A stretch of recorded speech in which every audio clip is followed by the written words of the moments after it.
Vishwodaya college స్థలాన్ని కల్పించాలి. Computer ల్యాబ్లను కల్పించాలి. కంప్యూటర్ క్రీడా మైదానాన్ని ప్రభుత్వ జూనియర్ కళాశాలకు క్రీడా మైదానాన్ని ప్రభుత్వ జూనియర్ పగిలి వర్షాలు టైంలో వాటర్ లోపలికి వచ్చి మాకు ఇబ్బందిగా ఉంది. 10 రూమ్స్ కావాలి. ఎల్ షేప్ రోడ్ కావాలి. మేము కొంచెం వర్షాలు పడినప్పుడు బురదగా ఉండి మేము జూనియర్ కళాశాలలో చదువుకున్నాము. స్పందన ఈ విధంగా మాకు కొన్ని కావాలి. చదువుకునేదానికి ఇబ్బందిగా ఉంది. మాకు రేట్లు వేస్తున్నారు. దానివల్ల మాకు ఇబ్బందిగా ఉంది. వర్షం పడినప్పుడు వాన వస్తుంది, దాంట్లో నీళ్ళు వస్తున్నాయి. చదువుకునేదానికి కష్టంగా ఉంది. మాకు వచ్చేదానికి మొత్తం అంతా బురద అంతా ఉంది. వచ్చేదానికి దారి లేదు. మాకు ఎల్ షేప్ రోడ్డు కావాలి. తార్ రోడ్డు వేయాలి. మాకు కంప్యూటర్ కావాలి. 10 తరగతి గదులు కావాలి.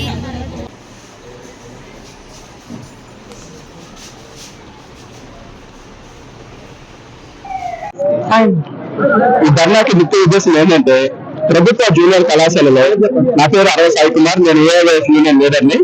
ఈ ధర్నాకి ముఖ్య ఉద్దేశం ఏంటంటే ప్రభుత్వ జూనియర్ కళాశాలకు సంబంధించిన ఆస్తులు, అదే డిగ్రీ కళాశాలకు సంబంధించిన ఆస్తులు కొన్ని అక్కడ ఉండిపోయిన వల్ల ఆ ఆస్తులను జూనియర్ కళాశాలకు తరలించాల్సిందిగా మేము ప్రభుత్వాన్ని డిమాండ్ చేస్తున్నాం.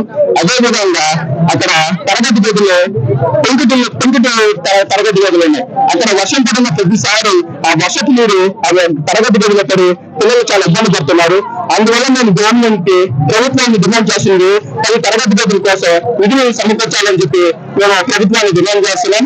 అదేవిధంగా ఆ మెయిన్ గేట్ నుంచి కాలేజ్ గేట్ వరకు మామూలు తాడు రోడ్ అనేది లేదు. వర్షం పడిన ప్రతిసారి ఏం జరుగుతుందంటే ఆడ బురద ఏర్పడి మా స్టూడెంట్స్ అక్కడికి వెళ్ళడానికి కూడా చాలా ఇబ్బంది పడతా ఉన్నారు. అలాగే లెక్చరర్స్ అక్కడికి వెళ్ళాలంటే బైకింగ్ వల్ల ప్రతిసారి స్కిడ్ అవ్వడం కానీ ఇలాంటివి జరుగుతూ ఉంది.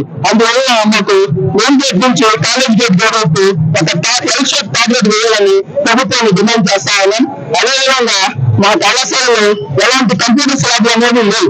అందువల్ల మాకు టెక్నికల్ స్కిల్స్ కావాలి కాబట్టి మాకు కొన్ని కంప్యూటర్స్ ల్యాబ్ని అరేంజ్మెంట్ చేయాల్సిందిగా మేము ప్రభుత్వాన్ని డిమాండ్ చేస్తామని. ముందుగా ఇక్కడ వచ్చిన మిత్రులందరికీ అభినందనలు. నా పేరు గురుపవన్, నేను వెంకటగిరి టౌన్ పీడీఎస్ లీడర్ని. ఈరోజు విశ్వోదయ జూనియర్ కాలేజ్ సంస్థల మేరకు మా పీడీఎస్ ఆధ్వర్యంలో విద్యార్థులంతా కలిసి ర్యాలీగా వచ్చి ధర్నా నిర్వహిస్తున్నాం. ఈ విశ్వోదయ జూనియర్ కాలేజీ 1968లో పైవ రాజ్యమాన్ని ప్రారంభించింది. పైవ రాజ్యమాన్ని ముందే ఏర్పడింది. 1977లో ఈ మొత్తం విశ్వోదయ స్థలాన్ని భవనాన్ని ప్రభుత్వానికి అప్పగించింది ఆ ప్రైవేట్ మేనేజ్మెంట్. 2002 వరకు మొత్తం ఇక్కడే డిగ్రీ జూనియర్ కాలేజీలు కలిసి కంపోజిట్ కాలేజ్ గా నడిచేవి. 2007లో జరిగిన వేలం పాటలో కొంత స్థలం ప్రైవేట్ వ్యక్తులు పాడుతున్నారు. ఇదే సమయంలో జూనియర్ కాలేజీని విడగొట్టి డిగ్రీ కళాశాలను తిరుపతి హైవేకి తరలించారు. అలాగే ఇక్కడ స్థలాలు భవనాలన్నీ ఇక్కడే ఉండిపోయి ఈ స్థలాలను భవనాలను జూనియర్ కాలేజ్ కి ఇవ్వాల్సిందిగా కోరుతూ ప్రభుత్వాన్ని డిమాండ్ చేస్తుంది మా పీడీఎస్. అలాగే కాలేజ్ చుట్టూ బౌండరీ ఫిక్స్ చేసి పిల్లలు రాకపోకలకి ఎంతో ఇబ్బందికరం అవుతుంది. వాహన పడి బైకులు అన్ని స్కిడ్ అయిపోయే పరిస్థితి వచ్చింది. కనుక కాలేజ్ కి ఎల్ షేప్ తార్ రోడ్ ని శాంక్షన్ చేయాలని ప్రభుత్వాన్ని కోరుతున్నాం.